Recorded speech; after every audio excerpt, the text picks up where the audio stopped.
to our new top secret location, our new shop. So as you guys might have seen before in our videos, we were renting a space within someone else's space. And we're limited in that environment. So this is an environment where we're unlimited.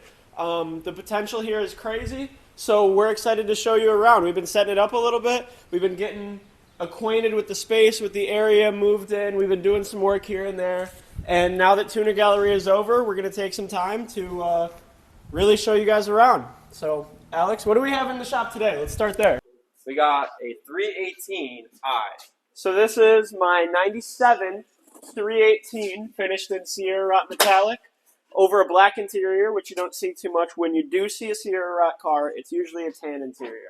So this one was black interior. It was a 4-cylinder.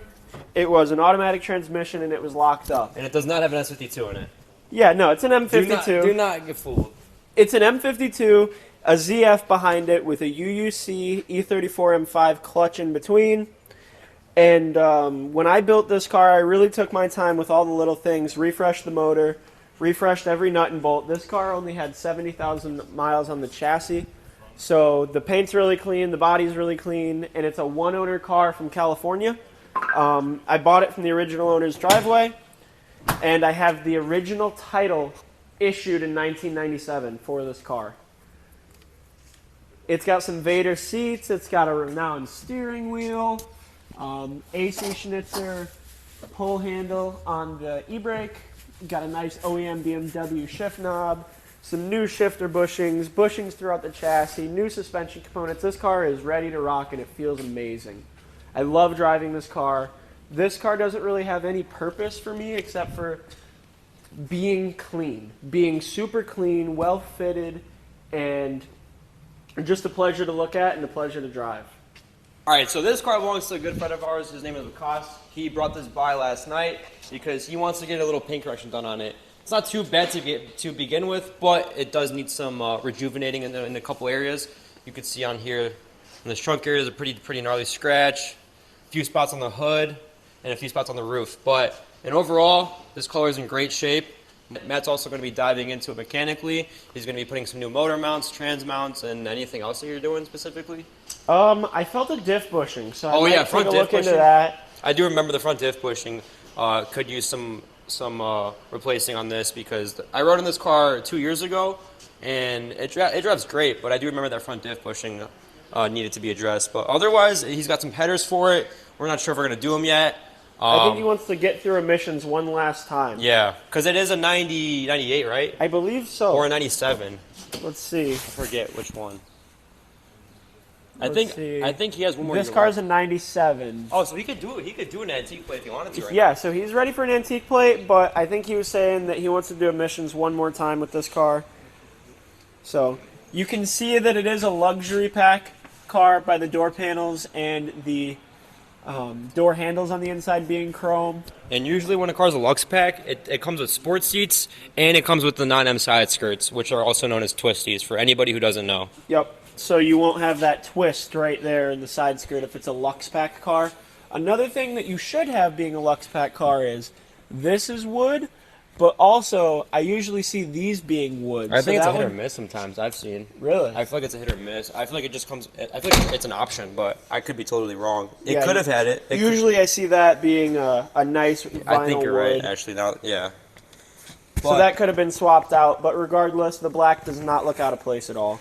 And the Magma fits really nice with the Bizans. Yeah, it's the a crazy Bizans spec. over Magma is so cool. Crazy spec. Up next, we got our buddy Alex, who also drove out here.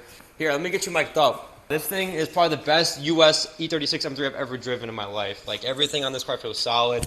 I'll pass this on to you, and you're live. Alright guys, so my name's Alex. This is my 1999 BMW E36 M3. I got this car about 2.5 years ago from a trailer park out in Michigan. Older dude sold it.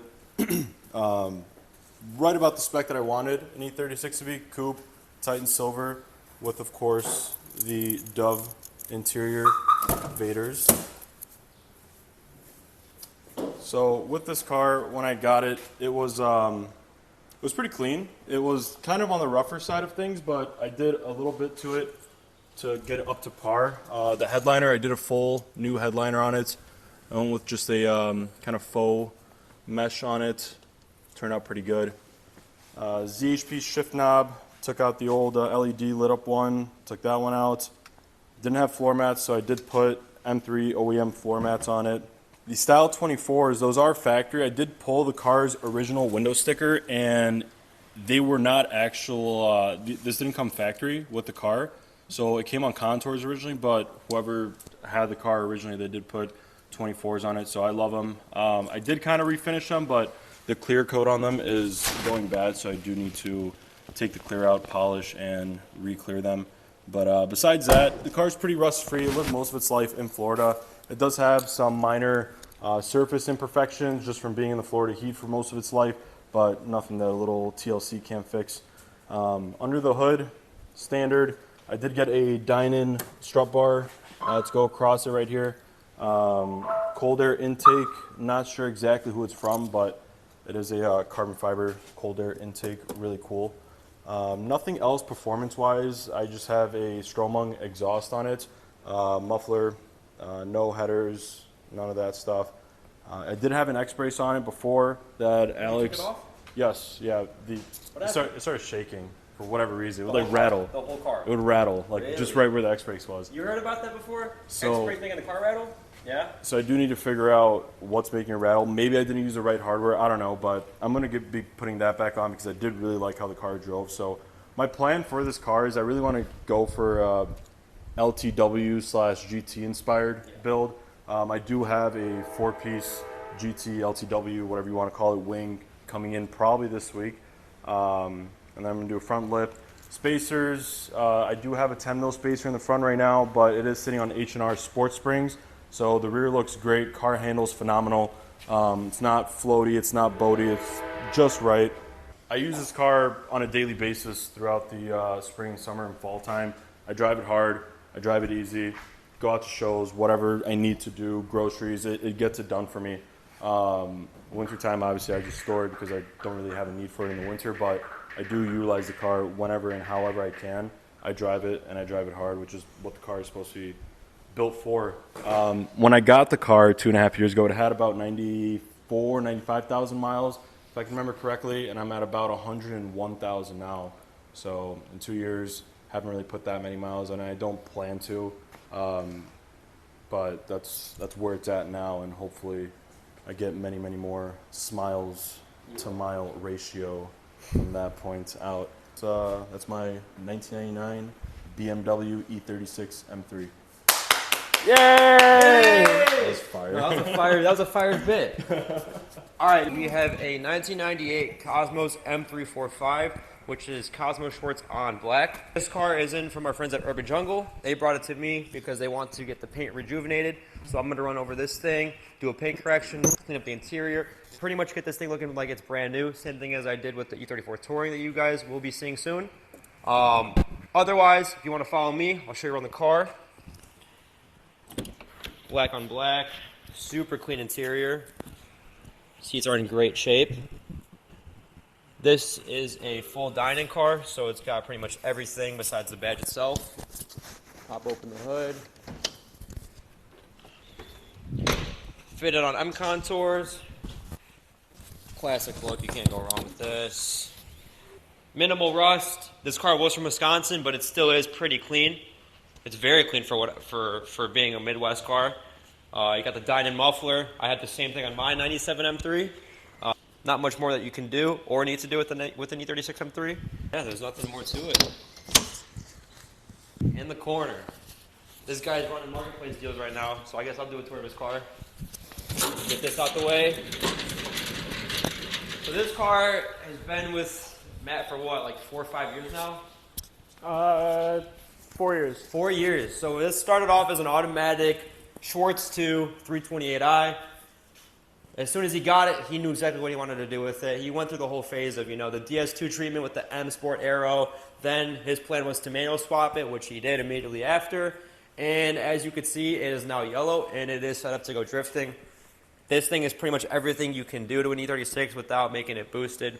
Mechanically, it's stock, but it is set up subframe bushings, hydro, dual calipers, bucket seats, black interior, which I think is a nice touch for a drift car, and it's a full interior drift car. I think his car is styled up pretty damn good.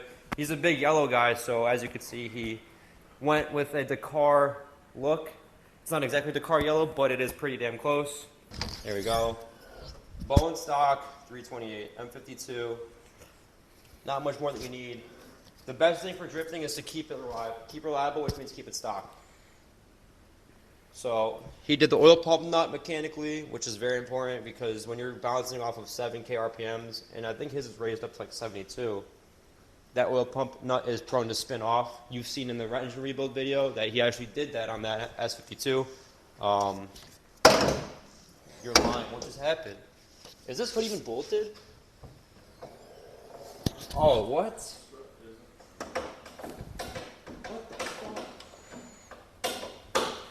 All right, let's try this again. Okay.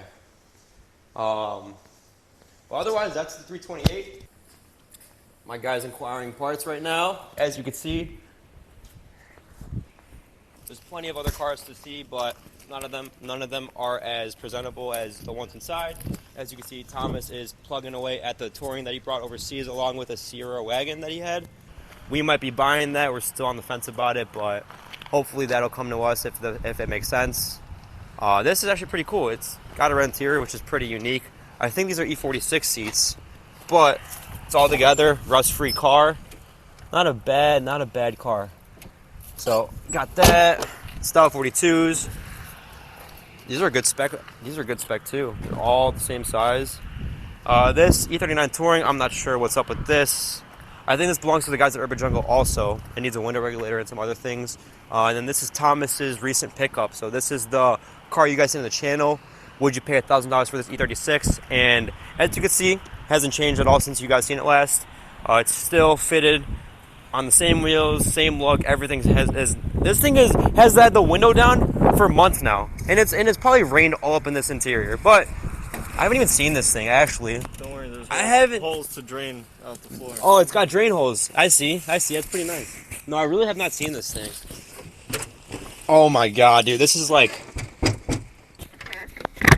Oh, but this thing's a solid bucket. The shifter feels good. You plan to put an e-brake in this thing? Hydro? Calipers, hydro's coming next. It's got felony form overs. Got the diff, the front diff bolt upgrade as you saw. And yeah, looking good though. I think this is a good car for Thomas. Just a thrash, throw into a wall, beat up. Drive Enterprises is a sister company. Basically, they do all of our transporting, which is still Matt. So anything you guys need moved, Inquire within. As you can see, got a good setup going on. Got the Cummins, Kaufman car hauler. Doesn't get much better than that. This truck has been in the fleet for, what, 2-3 years now, right? 2-3 years now. It's had a motor replaced. It's been through a lot. 150,000 miles put on it. Yeah. 6-speed. So this is the parts car alley. As you can see, got a forklift to move cars around. Got 1, 2, 3, 4, 5 part outs right here. Yep, a 1932 forklift that I know nothing about. You got springs up top in this case, shocks, some axles. Those might be 30 axles actually, I'm not sure. Down here we got coilovers, any coilovers you guys need. I mean, you could see we got Godspeeds, Fields, Racelands, a lot of things to choose from. Even little things, you know, like collars. You know, it really sucks to need these things and not have it on deck. Subframes, got a full front subframe assembly and a full rear. And this is, I believe, a 293, so perfect for a manual swap. Got some fenders in this corner, whatever you need. This is for sedan, E30, E36. Got some clean fenders here. I'll tell the story on this Boston Green wagon. It was a little rusty, it was a little rough all over the place, but it was a wagon, and it ran and drove, and it was in the U.S., and I titled it, and I drove it. The day that I got it titled in Illinois, I let my nephew take it around the block, actually to the gas station, which was half a mile away, and unfortunately, with me in the passenger seat and him at the wheel, he turned left in front of an oncoming car where the light was green both ways, he turned left, and we got T-boned by an F-150 at about 55 miles an hour. So that was a pretty bad day. That was the day that I put a license plate on this car after jumping through some hoops, and it hurt pretty bad. It really hurt. You walked away no injuries. Yeah, we walked away no injuries, which was the most important part. He learned a lesson, I learned a lesson, and we're left with this. So we've used it as a parts car for some stuff, but really we haven't torn it apart. The motor ran great. It's a 2.0 M52. So for those who know, this is a 95 320, which means that it is a 2.0 liter magnesium valve cover OBD1 M52. So it's a really odd gear, really odd motor. Paired to it is a get reg and a small case rear end. So it's really not worth a ton in drivetrain, but it is good. So it's time that we pulled this out, pulled the motor out, and did something with the chassis. And what we have in mind, I think you guys will like. I'm just going to tell them. So we plan to cut both strut towers here. The firewall is shifted. This car will never be straight again. It's not worth fixing. It's rusty underneath. So what we're going to do is we're going to cut both strut towers right here at the firewall. Cut both frame rails out, and then put an A-frame, get the drivetrain out, and then put an A-frame on it with a trailer hitch so that we'll have an E36 touring trailer to be able to pop up on you guys at events with, sell parts out of, use as kind of a gimmick. And then there's only one thing left to do at that point, and that is hook the E36 trailer to an E36 wagon. So that'll be pretty cool. Hopefully we can make that happen. Hopefully you guys come along for the ride. But yeah, that's what we have in store for this. So this was a Boston green over magma interior. I know Alex showed you guys around back here a little bit, but this is going to be our parts car area. This is going to be where the parts come off the cars. They get sorted.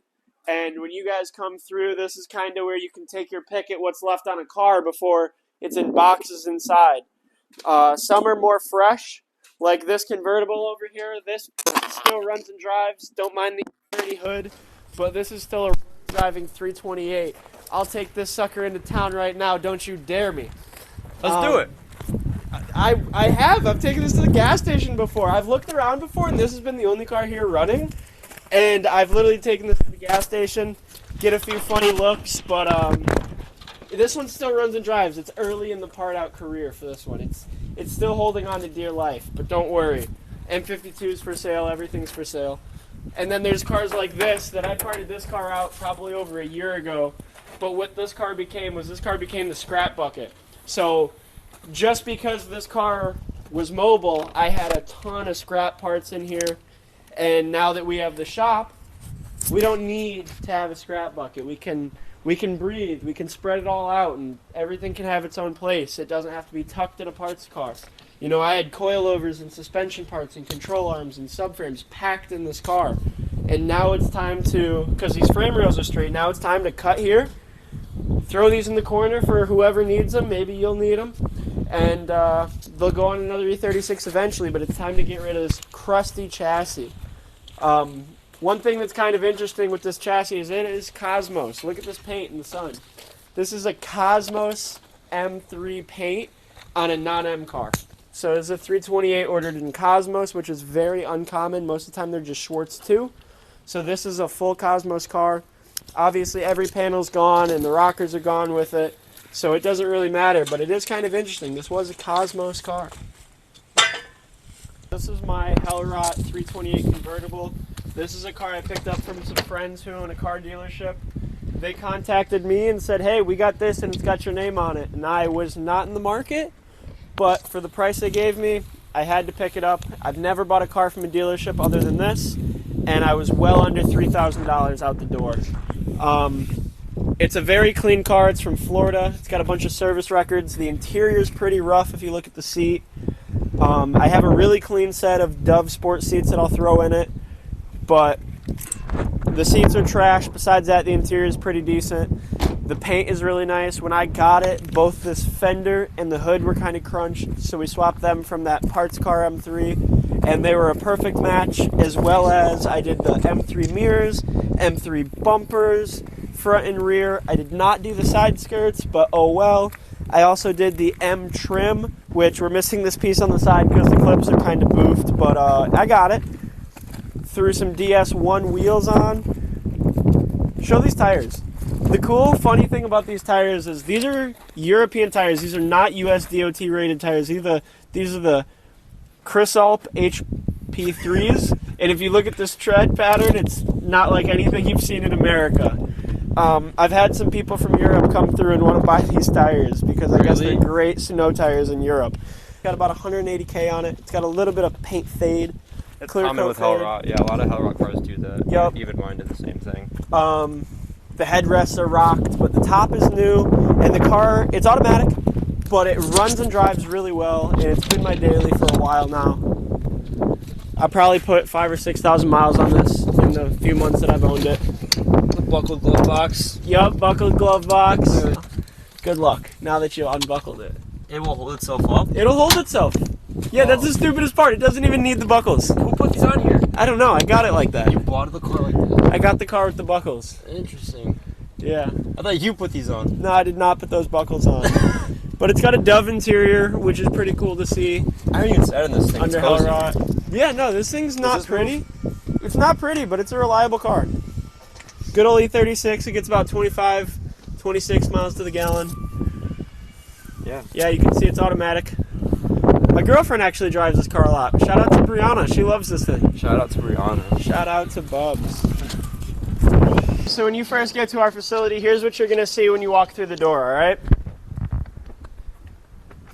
Coming in here, we got a little bit of a shipping and receiving area because we do ship a lot of parts. We get a lot of parts in. Parts on deck. Yeah, so this is a list of inquiries that I've got just to put a name with a request, with a price, etc. So a lot of those are going to get thrown in the garbage because people like to cap all day long. Also, we got a scale, and we're going to get a printer down here to print labels for when we ship stuff out. We got our tape, business cards, stickers, all the stuff that goes out the door to you guys, maybe some plastic wrap, whatever, what have you. Basically, this is the shipping and receiving area. Yep, so here's some parts going out this week. Then if you move on, here is our parts wall. So to finish shipping and receiving, we got loads of boxes, just random stuff. Some door cards, we have some interior selections here, some E30 rear seats, some E36 wagon Modena. I think these are convertible Dove rear speaker cover cards. We have another set of door cards, box full of glass headlights. I mean, this stuff is internally organized pretty well. Anything that we're looking for, we can find. Yeah, you can see those hiding up in there. Everything is This makes us really efficient. Yes. You know, this makes us really efficient compared to piles of parts tucked under other parts. You know, we can get to everything. We're keeping a bunch of interior stuff down here. Obviously, the seats are all across the top, but we got a bunch of interior stuff down here. This is all plastics and just random stuff. We have oil pans, transmissions. The ZFs live down there. And then here we have some motors. So we have an S52 and an M52. We got a few other motors in cars and stuff, but this is really what we have on stands right now. And then some dashes. We have a crack-free E30 dash up there. Sitting on some E46 M3 seats. So yeah, that's our parts wall. We've only been in this space for about 25, 30 days, and so nothing is finalized, especially this back area here. So this back area is really up in the air because we want to build a loft back here. So for the time being, there will be some stuff that's going to get moved around. Like this pallet has a Cummins motor on it. That's not going to stay there. Another modification that we're going to make to the building is there's going to be a door here to make access outside easier, and you'll see what we're hiding out there. But a door right here is going to make my life a lot easier day to day. And then we're thinking a big loft back here along the back wall. And that'll be pretty cool to overlook the shop. We'll get another room upstairs out of it, room downstairs. But there's tons of space in here. Tons of space. A lot of good lighting. Yep, the lighting is really good. The quality of the space is really 10 out of 10. That's what I'm happiest about. The nice thing about this property is I actually bought this property. So it's a little bit out of the way. It's a little far from home. But for the deal that fell into my lap, I'm blessed to have this opportunity. There's no more renting. There's no more sharing. This is all us, you know. So whatever we can make out of this place, it's on us, you know? Sky's the limit. Sky is the limit. The quality of the space is awesome. It's plenty of space. It's just about 2,000 square feet. Plenty of space. The building's pretty new, and as you can see, we can fit a lot of stuff in here. So the loft is going to be cool, and then if you show the floor right where you're standing, we actually have our lifts. We're going to put two post lifts in here. Here's the post for one of them, and then the other one is over here, going to be going this way. So we're going to have 2 lifts in here on an angle. So the lifts will be one right here and one back there. So you'll pull into the left and then swing right into a lift bay. And with our calculations, we'll still be able to get 4 or 5 cars in here. We might have to stack them and stuff.